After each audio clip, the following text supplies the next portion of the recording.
This is the Biz News Podcast, one-on-one conversations with experts in business and personal development. So you'd think you could write a book. If it's fiction, it'll take more than that vague idea of characters and plot and locations. And if nonfiction, you're in for real research, because once the type is set and the press is run, it's too late for a rewrite. So how do professional writers do it? And why are some wildly successful and others never get the attention or money they crave? Biz News talks with authors all the time. Usually, it's about what's in their books. But in this Bizgnus Interview podcast, we talk about how it's done with Los Angeles-based writer Justin DiPego. Justin, let's start by talking a little bit about your book. Would you give us the elevator summarization of it? Yes. So Wrong Side of a Working Man is about an electrician, blue-collar guy plying his trade across the Southland of Los Angeles. And everything is going well in his life. He's a good husband and father until he is felled by chronic pain, and resulting from this chronic pain, a terrible short temper. The result of which he loses everything. He loses his job. His wife leaves him and takes their daughters, and he discovers that there has been a curse put upon him. And in order to lift this curse, he learns that he needs to perform these 10 increasingly mythic tasks across the city to rebalance his own life and rebalance the mystical imbalances that exist in the city. Now, it's sometimes said that some of the best stories are written by authors who write from their own life experiences. How does this book reflect your life?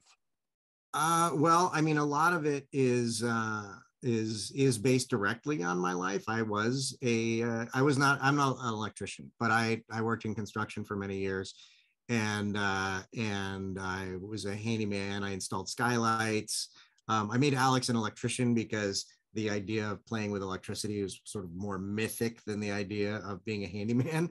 But yeah, I mean, being a blue collar guy, and I was not for most of my career on a crew, right? I was a solo guy going from house to house or small business to small business.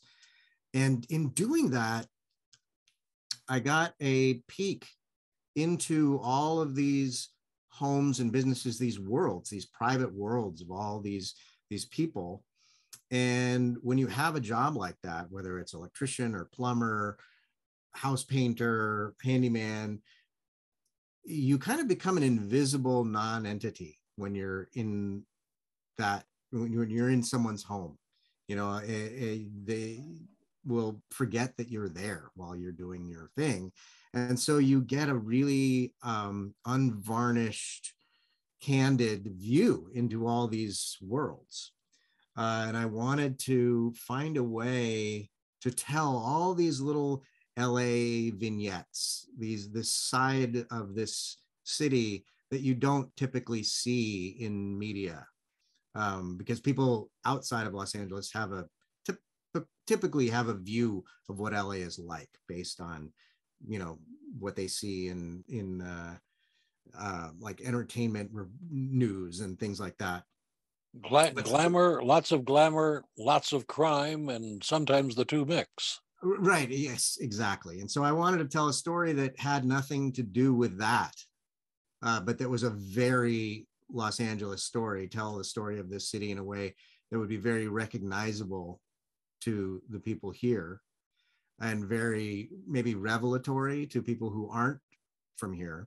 But I also didn't want to literally go down the road of I don't know, a memoir of my experiences. And so I took the mythological framework of the 12 labors of Hercules, the ancient story, and brought that up into modern day.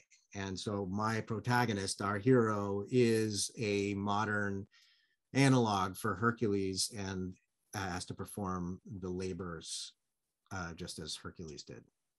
Does your book have a message that you are trying to get across to the readers? And if so, what is it? Yes, and I this is true for almost all of my writing. Is like, first and foremost, I want to be entertaining. Just in the same way that I didn't want to write a memoir of my experiences, I also didn't want to write an essay or a dissertation on the issues that I bring up. I want it to be an entertaining way to tell a story. And then when you scratch below the surface, you'll see that it is indeed about chronic pain. It's about toxic masculinity versus positive masculinity. And it is about the sort of invisible seismic way in which we as individuals are all connected to each other in our various stories. Now, as you are also in the entertainment industry with your own production company, Yes. Is this book too complex to ever be made into a movie? Oh gosh, I hope not. No, certainly not. I have written a screenplay for it that that is a pared down sort of. There are 10 tasks in the book that Alex has to perform. I've written a screenplay that deals with just one of those tasks. And then, you could extrapolate a number of sequels, or, it could also easily be adapted into an episodic series on cable or what have you. Netflix or one of those places, I suspect. Oh yeah, I just absolutely dated myself by saying cable. Yes, I think that's still around for some people. Now, isn't this book supposed to be part of a trilogy? It is. It's the first book in a trilogy, and I'm working on the second book now. So obviously, reception to the first book has been encouraging enough for you to sit down at the computer keyboard and start banging on the keys again. Yeah, people respond very positively to it, which makes me happy. It's interesting writing a book. Being a writer is an insular. I don't want to use the word lonely, but you're in your space by yourself doing your thing, and there are no immediate applause or groans when you put your work out into the world. You have to wait for it to percolate, and then reviews start coming in, and you start getting feedback and things like that. So it's nice to have that insular solo kind of experience of sitting here at my keyboard among all of my books and trinkets, and then have something be created in that, and then boom, it goes out into the world. It's not mine anymore. And now it's nice to hear people responding to it. Now, you, as I mentioned earlier, are in the entertainment industry with your own production company. That's a pretty tough door to ever pry open for many people. How did you do it? Well, so I've been a professional writer for around 30 years. And so, ups and downs in my career, but for all of that time, what I've been in the industry, I've been freelance, or also known as writer for hire. And I've been under contract here and there in places, but for the most part, I've been a writer for hire, which means that I've been beholden to other people to hire me, whether I write something on spec and somebody likes it and picks it up, or I get an assignment, or whatever. It's always an outside force that that I have to rely on. And now, as you know, as I've been doing this for a long time and riding through ups and downs of my career, I have a YouTube channel, and on that channel has mostly nothing to do with me as a filmmaker or as a writer. Mostly on that channel, what I'm doing is I'm fixing up this house that I live in. I'm, you know, like I said, I've been in construction, right? So I live in a house that was built in 1915, craftsman style house. And when you have a home that's over 100 years old, there's a lot of work that needs to be done constantly. It'll never be finished. So, so a lot of videos on my YouTube channel are about me fixing up my house, different things that I needed to do, tearing out paneling and blah, blah, blah, all kinds of, you know, exploring an attic that had been covered up for many years. I ended up after a while with hours of footage of me doing this, and just sort of on a lark, I was like, well, what am I going to do with all of these hours of footage? Because the truth is I'm not just a handyman. I'm not just making DIY videos. I am also a filmmaker. And so kind of an experiment,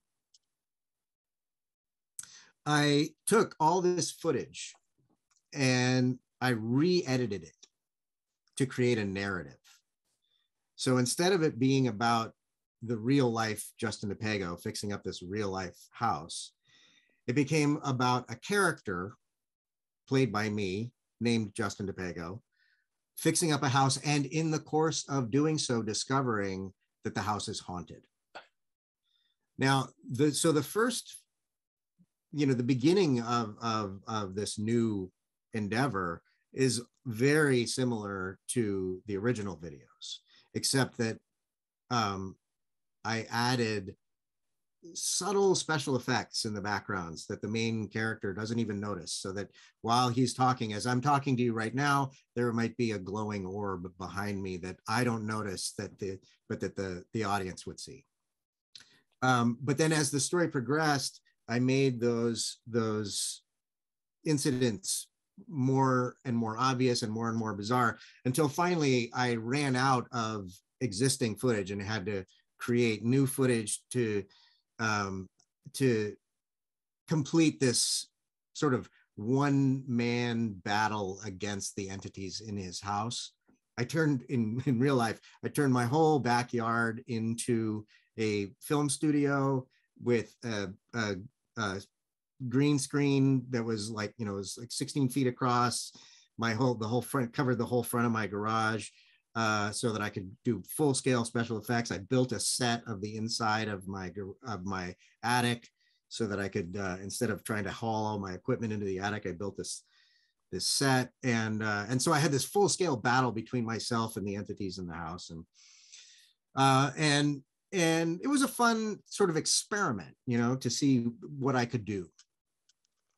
I realize this is a long answer, but I'll warn you now that there will be almost no short answers to any of your questions, because that's the way my mind works. But okay, so now here I have this movie which I called #1915 House, and I'm like, well, now what do I do with it? I mean, I could post it to my YouTube channel, which is fine, but I thought, well, since I have it, why don't I submit it to some film festival contests? And I did. And the first one that I submitted to was called something, I can't remember what it's called, but it was called something Shorts, right? So, and they rejected it out of hand. And I got an email back from them that said, no, thank you.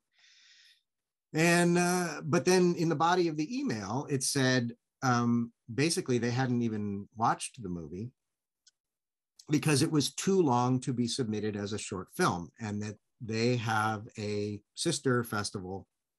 They asked me to resubmit as a feature. And to myself, I was like, wait a minute, are you telling me that for no money and by myself, I made a feature film. I was like, it kind of blew my mind. I was like, wow, I just made a feature film by accident.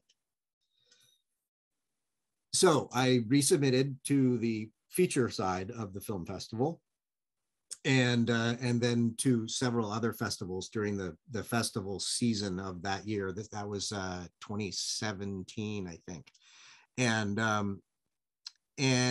I ended up winning some awards, getting into several of the festivals, and it did, it did pretty well on the festival circuit, especially for something that I had so little investment in. I mean, I had not invested any money in it. Even the set that I built was all built out of scrap wood from fixing up my house. So the only thing that I spent money on was the paint that I used to create the green screen, because you need a very specific green color for that. So I did spend money on that, but otherwise I did everything. I did all my own special effects, everything.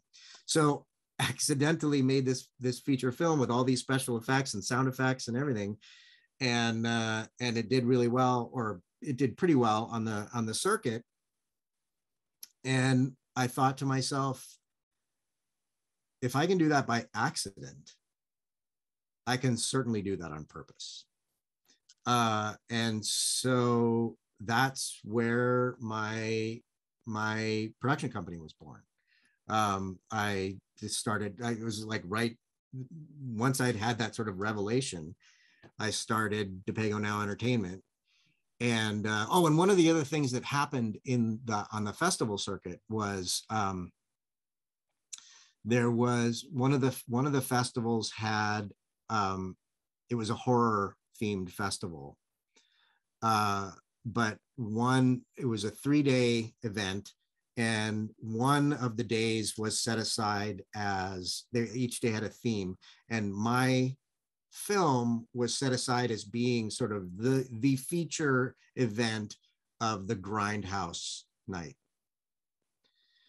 And Grindhouse is a sort of film genre. I don't know if I need to explain this, but it's a film genre that especially big in the 70s and 80s. It was low budget, a lot of shock value, gritty, kind of guerrilla filmmaking,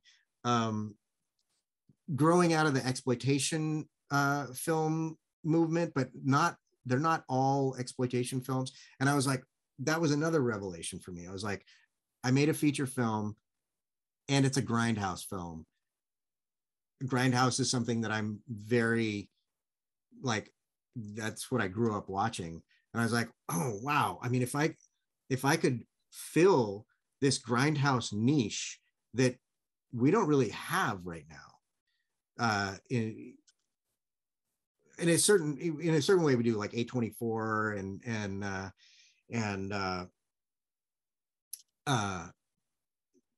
smaller houses like that are doing it, Blumhouse.